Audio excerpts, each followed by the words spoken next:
कांदा प्रश्नावर बोला म्हणत मोदींच्या नाशिकमधील सभेत शेतकऱ्याची घोषणा। आता 7 लाख मेट्रिक टन कांदा खरेदी केल्याची मोदींनी करून दिली आठवण।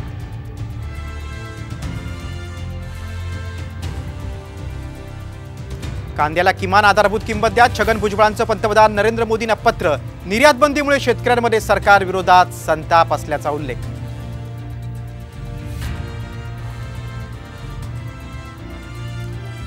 नरेंद्र मोदींचा घाटकोपरमध्ये रोड शोला तुफान गर्दी।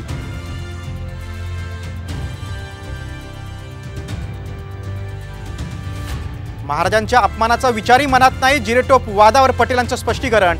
तर खासदार पटेल यांनी माफी न मागितल्यास तीव्र आंदोलन करणार, संभाजी ब्रिगेडचा इशारा।